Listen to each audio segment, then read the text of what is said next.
एक क्वेश्चन देखिएगा बेटा, न्यूमेरिकल है, आप सॉल्यूशन में आइएगा। देखिए क्या लिखते हैं, body of mass 5 kg is kept on a rough inclined plane of angle of inclination 30 degree. तो एक बॉडी को बेटा रफ इंक्लाइंड प्लेन पे रखा है, एंगल ऑफ इंक्लाइनेशन 30 डिग्री है, inclination 30, start sliding with constant velocity. अब आप देखिए बोला है वेलोसिटी कांस्टेंट है, अगर वेलोसिटी कांस्टेंट है इसका मतलब एक्सेलरेशन क्या हुआ, जीरो हुआ, और एक्सेलरेशन जीरो का मतलब हुआ कि आप इसे इक्विलिब्रियम मानेंगे। तो इस केस में पूछा है find the coefficient of friction. तो याद है अगर इक्विलिब्रियम है तो ए जीरो है, तो उस समय जो एंगल होता है एंगल ऑफ रिपोज के बराबर होता है। तो यहाँ पे लिखोगे since v equal to constant, इसका मतलब a इक्वल टू जीरो हुआ, हेंस अगर एक्सेलरेशन जीरो है इसका मतलब इक्विलिब्रियम है, theta naught is equal to 30 degree is angle of repose, angle of repose के बराबर होता है। और तुम्हें पता अगर ये एंगल ऑफ रिपोज के बराबर है तो कोएफिशिएंट ऑफ फ्रिक्शन जो होता है वो tan थीटा नॉट के बराबर होता है, therefore mu equal to tan theta naught. इसी दिमाग में रखो बेटा, बॉडी रेस्ट में रहे या कांस्टेंट वेलोसिटी से स्लाइड करे, दोनों स्थिति में एक्सेलरेशन जीरो होता है। ये इक्विलिब्रियम की कंडीशन है। Mu equal to tan theta naught equal to tan 30 आएगा, tan 30 1/√3 होता है, देयरफॉर म्यू की वैल्यू 1/√3 आ जाएगी। ये वैल्यू हो गई, आंसर हो गया म्यू के लिए। क्लियर, इतना आया। अब ये एंगल ऑफ रिपोज पे ये क्वेश्चन आ गया यहाँ पर है। अब हम एक काम, आप इसे नोट कर लें, 2 सेकंड का समय लें, और इसके बाद हम बेटा ये करना चाहते हैं कि what is the acceleration of a block on a rough inclined plane if theta is greater than theta naught. तो हम हेडिंग भी डाल लेते हैं, acceleration of a body on rough incline plane if, ध्यान रखिएगा, theta is greater than theta naught, यानी angle जो उसका है वो एंगल ऑफ रिपोज से बड़ा हो। बट एंगल ऑफ रिपोज के बराबर होगा तो एक्सेलरेशन जीरो होगा, तब तो एक्सेलरेशन जीरो होता है, पता क्या करें, कम होगा तब तो बॉडी स्लाइड ही नहीं करेगी, रेस्ट में रहेगी, तो एक्सेलरेशन तो जीरो हो ही गया। लेकिन अगर थीटा की वैल्यू यानी एंगल ऑफ इंक्लाइनेशन की वैल्यू रिपोज से ज्यादा है तो बॉडी स्लाइड करेगी कुछ एक्सेलरेशन से। अब अगर कहते हैं बताइए, तो आप देखो यहां पर आप ऐसे बना ले, पहले तो डायग्राम बना लेना बेस्ट होता है, फ्री बॉडी डायग्राम से डील करिए। देखो ये एंगल थीटा है और ये थीटा नॉट से ग्रेटर है, इतना ही नहीं दिया है, बस बड़ा है, थीटा नॉट से बड़ा, इसका मतलब बॉडी नीचे की ओर स्लाइड करेगी और उसका कुछ एक्सेलरेशन होगा, ये मास m है। अब आप देखिएगा इस बॉडी पे क्या क्या फोर्स लगेंगे, रफ बॉडी है, रफ सरफेस है, वेट mg नीचे लगेगा, नॉर्मल रिएक्शन ऐसे लगेगा,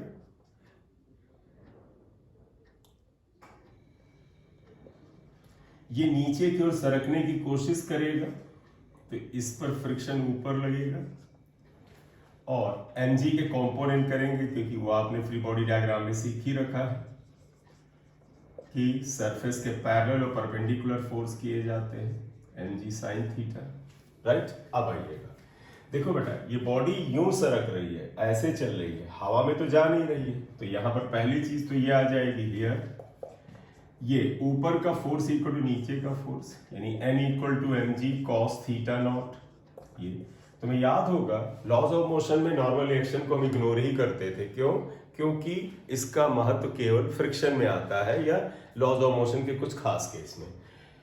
तो n अब महत्वपूर्ण है बेटा, ध्यान रखिएगा। अब बताइएगा ये इससे बैलेंस हो गया, बताइए इस एक्सेलरेशन की डायरेक्शन में नेट फोर्स क्या होगा, दिस माइनस दिस फोर्स, तो नेट डाउनवर्ड फोर्स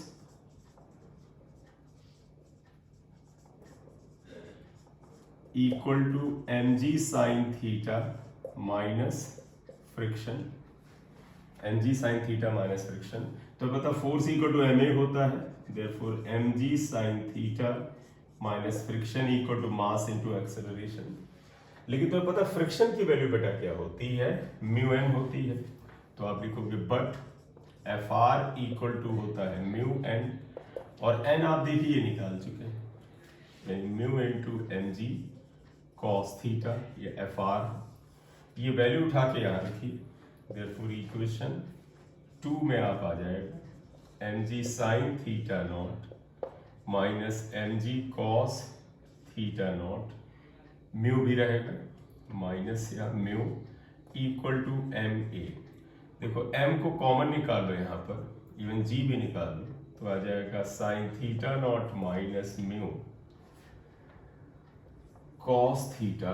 मैं नॉट लिख दे रहा हूँ, नॉट नहीं थीटा है बेटा, क्योंकि angle is greater than theta. यहाँ कहीं अगर नॉट लिखा हो तो हटा दीजिएगा, थीटा है बेटा, angle is theta which is greater than theta naught. तो अगर कहीं थीटा नॉट लिख दिया आप उसे रिमूव कर दीजिएगा। ये equal to M A, M M cancel हुआ। अब ये याद कर ले भैया, क्या एक्सलेरेशन इक्वल टू होगा जी sine theta minus mu G cos theta. इसको याद रखने में बड़ी भलाई है। अब मैं तुम्हें एक चीज बताऊं, तुम्हें याद होगा जब ये इंक्लाइन प्लेन स्मूथ था तो म्यू तो 0 होता, तब इसे 0 रखते तो याद करो acceleration on smooth incline plane G sine theta होता था। Kindly keep in your mind, on a smooth inclined plane acceleration is g sin theta, but on a rough inclined plane g sin theta minus mu g cos theta। इसको याद रखने से फायदे हैं, क्योंकि हमें सवाल में डायरेक्ट लगाने में आसानी रहती है। अदरवाइज हम हर चीज में अगर साइड में डेराइव करेंगे तो बहुत सारा टाइम वेस्ट होगा आपका। क्लियर? ये है।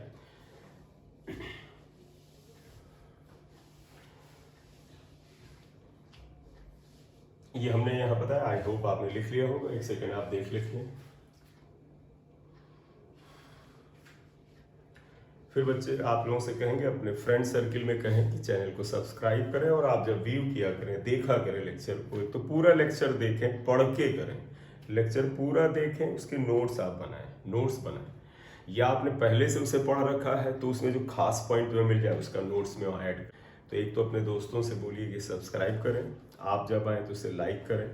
पूरे लेक्चर को आप केवल विजुअल की तरह ना देखें, उसके नोट्स बनाएं। दूसरा, इस बार जो अभी रिसेंटली नीट का रिजल्ट आया उसका मैं बताऊं, जितना बच्चा, आपको मैं एक हल्का सा असेसमेंट बता रहा हूँ, पूरा नहीं, जितने बच्चों के 500 से ऊपर, इवन हो सकता है 450 से ऊपर भी जाए, तो 500 से ऊपर ज़्यादातर नंबर आए, सबके फिजिक्स में परसेंटाइल 99 के ऊपर है, या कुछ के 98.5 के ऊपर है, कोई इसके नीचे नहीं है। इसका मतलब बच्चों ने बड़ा ज़बरदस्त किया है।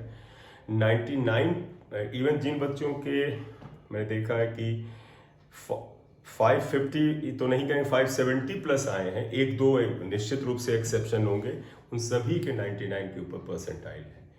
तो परसेंटाइल 99 होने का मतलब आप समझिएगा कि लगभग एक सिंपल मैथ्स लगा के बात करें कि जिन बच्चों का परसेंटाइल 99 है, यानी कि 16 लाख करीब बच्चा बैठा था, यानी कि उनसे ऑल ओवर इंडिया जिसका 99 है, मैं 99 बता रहा हूँ, सिर्फ 16,000 बच्चे पे नंबर पूरे हिंदुस्तान में फिजिक्स में उनसे ज़्यादा थे। ठीक, ये एक लमसम, और भी उसके फैक्ट हैं, लेकिन एक लमसम आइडिया ये होता है। और ये तो इसलिए मेरा मतलब है जो बच्चा मेहनत करता है उसका परसेंटाइल आता है। रेलिवेंट चीज़ें पढ़ के चलिए, नंबर आएंगे। फिजिक्स नहीं रोकेगा तुम्हारा सिलेक्शन, अन्य चीज़ों पे और मेहनत करिए। ठीक है, थैंक यू। चलिए, ये आपने कर लिया।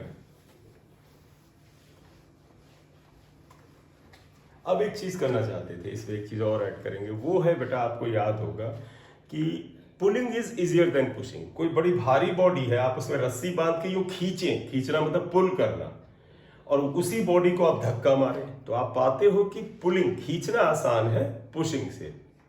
इसे साबित करते हैं। तो देखो, pulling is easier than pushing, pulling is easier than pushing, ये हमें साबित करना है। तो नेचुरल में बात करें कि देखें कौन है, तो हम पहले क्या करेंगे, एक बार पुलिंग फोर्स लेंगे, एक बार पुशिंग फोर्स लेंगे, और देखते हैं किसमें कठिनाई होती है। तो पहले हम बात करते हैं पुलिंग अ बॉडी,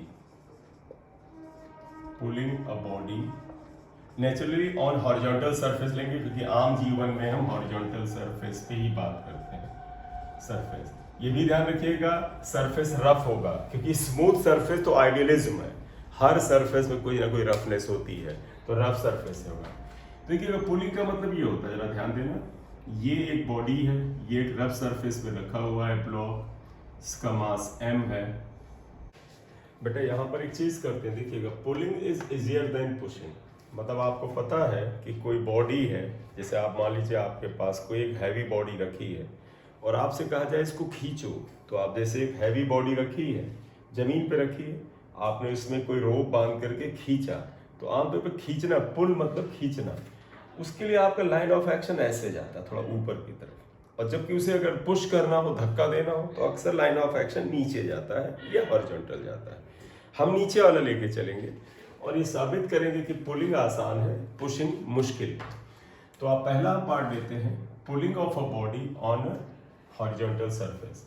देखो F is a pulling force, हम यहाँ लेते हैं F अगर पुलिंग फोर्स है, suppose it is applied at some angle with horizontal, क्योंकि तुम्हें पता है किसी भी बॉडी को खींचने के लिए आप रस्सी बांध के ऐसे खींचेंगे, या तो आप ध्यान रखिएगा सरफेस रफ होगा, क्योंकि रियल लाइफ में रफनेस होती है। स्मूथ सरफेस हम मांगते हैं तो वो आइडियलिज्म है, रियलिज्म में तुम्हें पता फ्रिक्शन हमेशा मौजूद होता है। बताइएगा कौन कौन से फोर्स काम करेंगे? इस बॉडी का वेट mg काम करेगा, नॉर्मल रिएक्शन n काम करेगा, फ्रिक्शन बैकवर्ड काम करेगा। अब तुम्हें पता है बॉडी इस सरफेस के अलॉन्ग इधर चलने की कोशिश करेगी, tendency to move in this direction, तो F का कंपोनेंट कर लो, F cos थीटा आ जाएगा और ये F sin थीटा आ जाएगा। ध्यान रखिए हम वो केस लेने जा रहे हैं जिसमें आप एक बॉडी को जब खींचते हैं या धक्का मारते हैं तो it is just in state of motion, मतलब अब चलेगी तब चली। तो पता है अगर ये बॉडी इस फोर्स के प्रभाव में अगर just in state of motion यानी चलने के बिल्कुल एक्सट्रीम अवस्था में है, मतलब अब चलने ही वाली है, तो उस समय A0 होगा। तो just in state of motion A0 होगा। तो आप लिखें suppose body is just in state of motion या रेस्ट, आप जो भी कह सके, यानी अभी चलने की अवस्था में है यहां पर। तो आप देखिएगा पहले तो ये ऊपर वाले फोर्स नीचे के बराबर होंगे, n plus F sine theta equal to mg। हम n निकाल लेते हैं पहले, n equal to mg minus F sine theta. Question 1 आया। दूसरा देखो, तो ये इनका टोटल इसके बराबर आ गया। अब फोर्स क्या हुआ देखो, क्योंकि एक्सेलरेशन 0 है, बॉडी अब चलेगी तब चली, यानी बिल्कुल एक्सट्रीम स्टेट ऑफ रेस्ट में है, तो ये फोर्स इसके बराबर होगा। तो इसका मतलब क्या होगा, and F cos theta should be equal to FR। तो पता है ये F cos theta equal to FR equal to होता है म्यू n। तो F cos theta equal to mu n की वैल्यू mg minus F sine theta आएगा। ध्यान रखना हमें F निकालना है, क्यों? क्योंकि पुलिंग फोर्स निकालना है। तो आप अगर देखें तो ये आएगा F cos theta equal to mu mg minus mu F sine theta. क्योंकि हमें F चाहिए तो राइट में ले आओ, तो F cos theta plus mu F sine theta equal to mu mg आएगा, ये आया। और अब हम इसे अगर सॉल्व करें तो देखिए क्या आता है, यहाँ पर F को कॉमन ले लेते हैं, तो देखो F equal to cos theta plus mu sine theta equal to mu mg आ गया। और इसलिए अगर आप देखें तो यहाँ पर मिनिमम पुलिंग फोर्स, मतलब बॉडी को स्टार्ट देने के लिए जो मिनिमम पुलिंग फोर्स है वो कितना आएगा, mu mg upon cos theta plus mu sine theta. ये पुलिंग फोर्स आया। आप इसको कुछ इक्वेशन देके सेव कर लीजिए, फिर मैं तुम्हें बताता हूँ कि पुशिंग से क्या फर्क आता है। तो इसमें ध्यान रखना, म्यू mg नीचे cos theta plus mu sine theta आ रहा है। आप एक बार चेक करना चाहे तो आप चेक भी कर सकते हैं। क्लियर? ये आ गया। तो it is the pulling force. अब आप इसे नोट कर लो, ध्यान से समझ लो, फिर मैं पुशिंग बताता हूँ। ठीक, ये आ गया। अब बात करते हैं पुशिंग फोर्स। ध्यान रखिएगा, कंडीशन ध्यान रखना बेटा, यही बॉडी है, यानी सेम बॉडी है, आप देखिएगा सेम फ्रिक्शन है, यानी रफनेस भी सेम है, सेम एंगल पे फोर्स लगाएंगे और पुलिंग फोर्स को चलो हम F डैश लिख सकते हैं, यहाँ पर है। तो अगर हम यहाँ पर बात करें सेकंड फॉर पुलिंग, नहीं मैंने पुलिंग बोला तो गलत है, pushing force, pushing a body, आप बॉडी को पुश करना चाहते हैं। पुशिंग में अक्सर देखिए जब आप धक्का मारते हैं तो यूं मारते हैं, ऐसा तो नहीं कि यूं मारते हैं, आपको ऊपर की ओर धक्का नहीं मारा जाता, यूं। तो अक्सर लाइन ऑफ एक्शन नीचे की तरफ थोड़ा जाता है, तो हमने लिया कि लाइन ऑफ एक्शन, मान लीजिए पुशिंग फोर्स आपने लगाया, ये लगाया, आपका धक्का ये गया, एंगल कम ज्यादा हो सकता, हमें उससे मतलब नहीं किया है। तो देखो ये पुशिंग फोर्स लगा रहे हैं, हम एफ डैश लिख रहे हैं। जब ये यहाँ लगाना हो तो इससे बेहतर है कि लाइन ऑफ एक्शन बना लें, यानी आप कहते हैं कि सर एफ डैश का लाइन ऑफ एक्शन ये जा रहा है। बताइएगा इस पे क्या क्या फोर्स लगेंगे। Weight M G, normal reaction N ऊपर, इसका एक कंपोनेंट इधर जाएगा क्योंकि ये जिस एंगल पे लग रहा है, ध्यान रखना, it is also acting at the same angle theta, ये भी एंगल थीटा आएगा, तो ये आएगा एफ डैश कॉस थीटा, इसका एक कंपोनेंट इधर आ जाएगा एफ डैश साइन थीटा। और ये बॉडी आगे की ओर भागने की कोशिश करे, एक्सेलरेशन जीरो ले रहे हैं। क्यों जीरो ले रहे हैं बेटा? Body is just in state of rest या मोशन, मतलब अब चली कि तब चली है, यानी अभी रेस्ट में ही है, रत्ती भर फोर्स लगा तो चल देगी, तो एक्सेलरेशन जीरो हुआ। और फ्रिक्शन बेटा इसमें बैकवर्ड लगेगा, ये फ्रिक्शन हुआ।